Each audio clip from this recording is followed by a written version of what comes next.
véritable success story de la radio Espace Guinée, les Grandes Gueules, détentrices des meilleurs scores radio en Guinée, de la meilleure émission talk show, a donné le créneau horaire du départ au bureau et du retour à la maison, récoltant depuis des années consécutives le titre d'émission la plus écoutée en Guinée, toutes catégories confondues.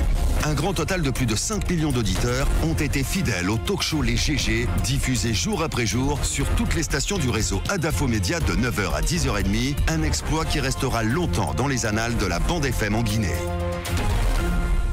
Tous les soirs, vous avez accès à cette émission. Merci à vous qui nous écoutez du côté de Kindia sur Kaniazik. Vous le voyez à l'écran. Notre invité ce matin, mesdames et messieurs, grand oral donc à suivre. Il faut le dire, Guinée, même si l'actualité semble révertir ses airs de latence, tout ou presque donne droit à de redouter les prochains épisodes du débat sur la constitutionnalité de la prorogation du mandat des députés à l'installation récente de la CENI. Eh bien, en passant par la crise des communales, les signaux d'un bout à l'autre ne sont pas des plus rassurants, ils le disent ce matin Tamba, même sur un tout autre plan, le débat sur la polygamie, la grève du SLEG, où les départs et arrivées en politique ont garanti un contexte particulièrement trouble ce dernier trimestre. Sorti de sa réserve, vous le voyez, le président de la nouvelle génération pour le changement NGC, Mamadou Kernoba, apporte donc sa lecture sur ces actualités. Il est notre invité de parcours dans un instant. Allez, notre invité dans ce studio, mon cher Moussa ici là, et l'âge Mamadou Kernoba. Monsieur le Président, bonjour. Bonjour Lamine. Bienvenue sur Espace et dans cette émission Les Grandes Gueules. Depuis un moment, on ne vous entend pas. Où étiez-vous passé? Vous savez que je suis souvent absent du pays. Et ouais. Voilà, nous sommes en train de travailler. Ça ne sert à rien de faire tout le temps de bruit. Le plus important, c'est de faire du boulot. Ouais. Donc c'est pas puisque je ne gueule pas partout que je ne travaille pas. Ouais. Rassurez-vous que nous travaillons. Ouais. Nous gueulons partout, hein, et chaque matin. Et c'est notre travail. Non, pas partout. On gueule ici. Oui. Et bien sinon, quel travail vous faites justement? Depuis Eh bien, nous travaillons pour le parti. Allez-y, nous travaillons pour le parti. Nous sommes dans une logique d'implantation depuis un certain temps et nous travaillons, améliorons notre projet de société au fil du temps et nous prenons des contacts partout. Vous savez que nous sommes à la veille des législatives. Normalement, 2019 est une année électorale et 2020 aussi, en principe, ce sera la présidentielle. On ne peut pas s'asseoir et attendre. Alors, vous travaillez à l'implantation du parti, vous l'avez dit vous-même, mais ça commence à dater. Parce que depuis que la NGC a été créée, on sait que vous êtes dans cette logique d'implantation, de voyage aussi. Mais quel bilan est-ce qu'on a fait? Non, mais là, je vais vous arrêter. Non, vous pouvez. Là, Moussa, vous pouvez. Là, Tamba. Franchement, il y a des partis qui existent depuis 40-45 ans qui n'ont pas fini leur implantation. Je n'ai pas fini. Pas plus tard qu'il y a un mois encore. Il va aller jusqu'au bout. Je n'ai pas fini ma question. Allez-y. Je n'ai pas fini ma question. Je n'ai pas terminé ma question. J'ai dit, vous êtes dans cette logique d'implantation. Ben oui. Je veux savoir où est-ce que vous en êtes aujourd'hui. Quel est le bilan des premières activités que vous avez réalisées? La NGC, la physionomie aujourd'hui, comment vous la présenteriez? Nouvelle génération pour le changement. Il est positif. Ouais. Il est d'ailleurs très positif, contrairement au bilan de l'autre. Rassurez-vous que de l'autre. Je parle du président Condé. Ce n'est pas un secret. Vous me connaissez quand même que je porte pas des gants pour ce genre de situation. Et ça, alors, c'est quel genre de comparaison? Non mais c'est politique. Nous sommes tous des hommes politiques et lui aujourd'hui à la tête du pays, c'est lui qui est censé d'ailleurs faire le boulot pour tout le monde. Aujourd'hui nous préparons pour venir justement faire mieux que ce qu'il lui est en train de faire aujourd'hui. Mais nous travaillons pour une formation politique. Mais c'est pour l'ensemble des Guinéens que nous le faisons. Voilà. Et sur ce bilan de votre... Sur ce bilan, c'est que je te dis... Un bilan chiffré, par exemple. Vous êtes à combien de membres, par exemple, aujourd'hui? Combien de représentations? Peut-être pas la totalité, mais sur les continents que nous avons, que vous visitez par ailleurs, ou même à l'intérieur du pays. Est-ce que la NGC, c'est désormais un parti nationalement implanté? Nationalement implanté, pourquoi pas? Mais on ne couvre pas encore la totalité du territoire, ça va prendre du temps. Ça ne va pas finir ni cette année ni l'année prochaine. Mais rassurez-vous que c'est en train d'aller plus vite que c'était prévu. Voilà, on va vous entendre maintenant sur la lecture. Voilà, justement. Lecture de l'actualité, entre autres. Allez-y, Jacques. Il y a eu donc plusieurs événements pendant que vous étiez en train de travailler. On a prorogé le mandat des députés. On va vous entendre là-dessus parce que nous sommes censés avoir les législatives, le rappelier tantôt cette année. Mais entre-temps, le président de la République a prorogé le mandat des députés. C'est quelque chose que vous appréciez bien parce que c'est légal. Vous savez, il y a une question dans une autre. Mais en principe, l'apprentissage de la démocratie commence par le haut, en principe. C'est-à-dire que c'est là-bas on doit montrer ce qui doit être fait. Et c'est ceux-là qui doivent accepter de se soumettre à ce qui est normal, à ce qui est démocratique. Oui. On prête des intentions au président Condé qui n'a jamais démenti tout ce qui a été dit par rapport à ses intentions de briguer un troisième mandat. Oui. Il ne l'a jamais démenti, en tout cas jusque ce matin. Pour l'instant, c'est des intentions. Oui. C'est un procès d'intention. Mais puisqu'il n'a pas démenti, tout porte à croire qu'il est dans cette logique. Alors, ceux-là qui passent leur temps à dénoncer, nous tous qui dénonçons cette situation, on n'est pas censé accepter un glissement de calendrier à quelque niveau que ce soit. Communal ou législatif, surtout pour les députés. Avec la complicité de vous, opposition. Non, attention, pas opposition. Attention. Cette opposition qui est à l'hémicycle. Ouais. Cette opposition qui est à l'hémicycle. Oui, mais c'est ça l'opposition. Oui. Non, pas forcément. Vous avez deux oppositions. D'accord. Deux oppositions. D'accord. Oui. L'opposition parlementaire. Vous avez une opposition intra-parlementaire. L'opposition qui anime la vie politique. L'opposition qui jusque-là a animé la vie politique du pays, c'est bien cette opposition parlementaire. Un parti politique peut être de l'opposition sans être dans le Parlement. Non, ça, je le comprends. Mais l'opposition que l'on voit et que l'on connaît en Guinée, vous, par exemple, vous êtes dans un travail d'implantation, vous n'êtes pas souvent ici. Le PEDN de M. Lansana Kouyaté, vous savez où se trouve Lansana Kouyaté par ailleurs depuis plusieurs années. Ici, il y a Cellou Dalein Diallo qui se bat tous les jours. Il y a également Sidi Touré qui travaille, comme vous avez pu le voir. Tantôt il est là, mais enfin, lui, sa position n'est pas toujours assez claire. Mais ça reste une opposition présente que l'on voit. Et c'est pourquoi l'on dit, opposition, il faut quand même souffrir d'admettre que celle qui porte l'opposition au président, c'est elle qui a... Non, mais peut-être qu'il va nous situer sa position aujourd'hui. Allez-y, voilà. le savoir. Nous avons 2 ans sur le terrain politique. Et cette opposition parlementaire, ces députés dont vous parlez, sont à la 5e année, la fin de la législature. Lorsque nous sommes arrivés, ils avaient déjà 3 ans sur le terrain. Nous n'avons pas de députés. Vous êtes l'exception. Ça ne déroge pas à la règle de ce que je veux dire que ce n'est pas à nous de décider si les députés doivent accepter cette prorogation ou pas. Ce n'est pas à nous. Par contre, on a un avis là-dessus. Et votre avis? Notre avis est simple. C'est-à-dire que les députés auraient pu rester, à mon avis, s'il n'y avait pas ce décret. Parce qu'ils auraient pu rester sans ce décret, de toute façon. Puisqu'il n'y a pas une autre assemblée pour le moment. Mais puisqu'il y a eu décret, moi, à la place des députés, le lendemain du décret, je m'en vais. Puisqu'ils sont censés être des députés du peuple de Guinée. Les représentants des peuples, ils ont été élus.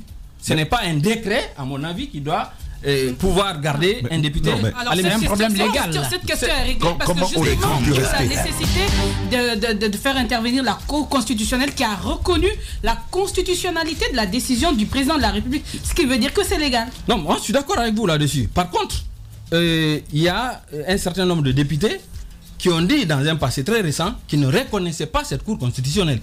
Alors, comment peuvent-ils accepter aujourd'hui que ce soit cette même Cour qui légalise un peu leur statut? C'est même pas un certain nombre, c'est un grand nombre d'opposants. C'est de l'UFDG que l'on parle, bien sûr. Mais on parle de députés de l'UFDG. Mais un certain nombre de députés, je l'ai bien dit, ce n'est pas tous les députés. Alors si on ne reconnaît pas le président de la Cour. Non, le président de la Cour constitutionnelle, il faut, dans ce cas, refuser. Il faut être logique dans ce qu'on fait. Alors là, il n'y a pas de logique. À mon avis, on doit plutôt exiger, et les députés, et ceux qui ne sont pas députés, toute la classe politique, toute l'opposition, doit plutôt exiger au président de la République de respecter les calendriers.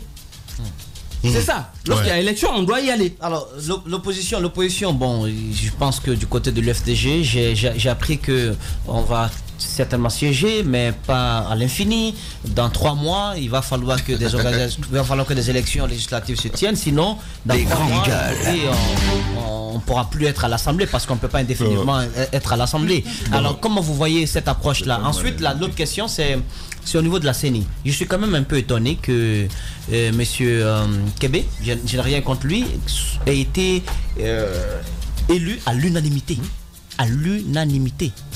C'est pas étonnant, ça vous étonne pas? Vous savez, quelquefois, pour une CENI qui a été... Vous savez, j'ai quand même été un observateur.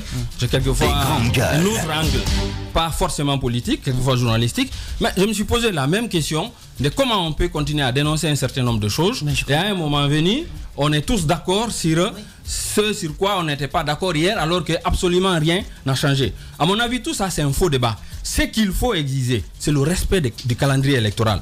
Je sais que vous ne voulez pas vous faire une sorte de... Vous ne voulez pas tirer à boulet rouge sur l'UFDG, je vous comprends. Non, mais je sais... Mon problème n'est pas l'UFDG. Je sais une chose. Mon problème, c'est la mouvance présidentielle. Mon problème, c'est le régime sur place. Mon problème, ce n'est pas l'UFDG. L'UFDG est un parti de l'opposition. Je veux qu'on soit clair. Il n'y a pas de cohérence dans les démarches de cette opposition. Il n'y a pas de cohérence. Vous avez quand même vu cette opposition dénoncer le mécanisme de fonctionnement de la CENI.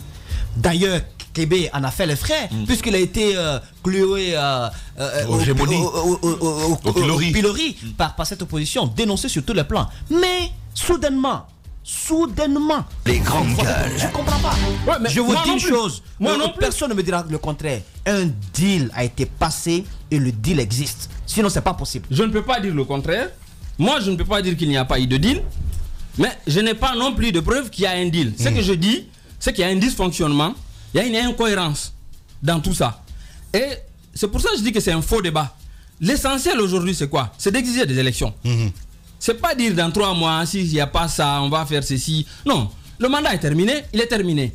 Puisqu'on ne va pas accepter, par exemple, un glissement de calendrier en 2020. Mais si on donne l'occasion... Et si on doit refuser un glissement de calendrier en 2020, il faut maintenant refuser ce glissement de calendrier pour les députés. Non, il faut qu'on soit logique. Qui peut refuser le glissement? Qui peut refuser le glissement de calendrier? Qui peut refuser que Coran puisse avoir son glissement de mandat alors qu'ils ont accepté qu'eux ils soient glissés également à l'Assemblée nationale? Je vous glisse, vous me glissez. C'est justement là le problème. Mais c'est ça que je dis. Alors aujourd'hui, l'opposition s'inscrit dans une logique d'attendre les 3 mois, comme le disait tout à l'heure Moïse. Non, pas l'opposition. Les députés. Non, mais écoutez, non, Lamine, ça c'est les députés. Non, attention, l'IFDG ne parle pas au nom de l'opposition. Elle n'est pas porte-parole de l'opposition. Vous êtes de quelle opposition alors? Ah oui? Vous êtes de quelle opposition? Nous sommes de cette opposition plurielle. Il faut être pluriel. Mais il faut qu'on s'écoute là. Allez. Nous sommes de cette opposition plurielle. Oui. L'opposition ne se résume pas à l'opposition républicaine. Justement. Vous n'êtes pas sans savoir qu'un certain nombre d'opposants ne sont pas dans cette organisation. Évidemment. Il y en a d'ailleurs qui font des va-et-vient, qui sont là-dedans tantôt, qui n'y sont pas, et un moment qui reviennent. Mais c'est Dieu qui les guide. Pour votre information, comme tu l'as dit, c'est Dieu qui les guide. Il prie Dieu pour qu'il soit guidé. Par contre, ce qui est sûr, c'est que, encore, je veux que ce soit clair pour Moussa, l'IFDG n'est pas porte-parole de l'opposition. Nous sommes de cette opposition plurielle, nous nous opposons à tout ce qui n'est pas normal. Alors, et qui fait le président Condé et son régime. Question simple, êtes-vous plus proche de l'UFDG ou de Sidia Touré, entre autres? Non, mais je ne sais pas d'où vous sortez cette histoire de l'IFDG ou de Sidia. Non, on veut comprendre justement. Mais justement, de proximité, entre autres. Non, mais je me demande pourquoi. Pourquoi je pose la question? Parce que Sidia, il est en phase de créer une coalition avec Lansana Kouyaté, entre autres. Non, vous savez. Si on vous demandait de venir, de les rejoindre, vous partez ou pas? Non, vous savez. Oui. Je vais finir par répondre à oui ou à non si vous voulez. Mais je voulais dire quelque chose avant. Sidia Touré, il était quand même haut représentant, chef de l'État. À mon avis, ce n'est pas une fonction que Sidia devait accepter. Mais il a quand même, à mon avis, il le mérite de vouloir changer la situation de l'intérieur. Même si, hélas, il n'a pas pu le faire. Et on sait que ce n'est pas possible, de toute façon. Alors, est-ce que je suis proche de l'IFDG? Est-ce que je suis obligé d'être proche soit de l'IFDG ou de Sidia? Là n'est pas la question. Par contre, moi, rien n'est fermé. pour nous, et je l'ai toujours dit. La seule chose qui est fermée, c'est qu'on n'ira pas à la mouvance présidentielle. Ça, au moins, c'est clair. Ça, c'est fermé. Demain, Sidia Touré. Pourquoi pas Pourquoi pas? On peut bien discuter, nous sommes ouverts. Voilà. Les grandes gueules. Vous tenez vraiment à préciser les choses quant à la place ou bien l'opposition, comment elle pourrait être représentée aujourd'hui en Guinée. Mais justement, quand on prend la nouvelle CENI, il n'y a que l'UFDG, le PADN, l'UFR et autres. Quelle est votre lecture sur cette nouvelle CENI? Comment est-ce que vous observez la restructuration qui est faite? De quel œil vous observez tout ceci? Vous savez, il n'y a absolument rien de nouveau dans cette CENI. C'est-à-dire qu'avoir 2 ou 3 représentants, ça ne sert absolument à rien. Ceux qui y vont, ils y tirent profit pour eux-mêmes. Il y a des véhicules, même récemment, il y a eu des problèmes de véhicules entre un certain nombre de commissaires. Ils ont beaucoup d'avantages. Mais qu'est-ce qu'ils peuvent faire pour leur parti politique? Absolument rien. Ce qui est mieux pour ce pays. En tenant compte du fait qu'ils n'y vont pas pour faire quelque chose pour leur parti politique. Non, mais ils peuvent rien faire, même si au départ, dans l'idée ou dans la forme, c'est cela. Mais qu'est-ce qu'ils peuvent faire pour leur parti politique? Absolument, on l'a vu. Ils étaient toujours là-bas depuis 2010. À quoi ça servit? Aujourd'hui, ce dont on a besoin, c'est plus d'une CENI technique que d'une CENI politique. Allez-y, Jacques Lewa. En clair, c'est... Allez-y, Jacques Lewa. On va plutôt exiger la tenue des élections maintenant parce que vous êtes contre le glissement de calendrier. Mais désormais, on est obligé d'aller, n'est-ce pas, avec cette CENI à laquelle vous n'avez certainement pas confiance. Vous allez quand même exiger qu'on aille à ces élections et, auxquelles vous allez participer avec cette CENI. Pourquoi pas? Alors, avec quelle CENI voulez-vous qu'on parte? On fait avec ce qu'on a. Mais ce que je vous dis, c'est que je vous dis, parce que même la Cour constitutionnelle, c'est ce qu'on a. Oui. Et vous reprochiez à l'opposition d'avoir accepté de lui prêter serment. Non, là, je ne reproche pas à l'opposition, mais à ceux-là qui ont dit qu'ils ne reconnaissaient pas le président de la Cour constitutionnelle. Oui, opposants-là, un certain nombre de députés. Mais de l'opposition. Oui, d'accord. C'est quand même l'opposition. Voilà, c'est de cela que l'on parle. Oui, et donc, non, désolé. Non. Si chez eux, vous avez... Peut-être que le débat a un... Non, mais justement, pas moi. C'est ce qu'on vous reproche. Elle n'est pas de moi. Non, elle est aussi député-là. Elle sera aussi de vous tout de suite lorsque vous acceptez d'aller à ces élections avec une CENI à laquelle vous n'avez aucunement pas confiance. Écoutez, aujourd'hui, le plus important, c'est quoi? C'est d'aller aux élections. Ça, je vais vous dire une chose.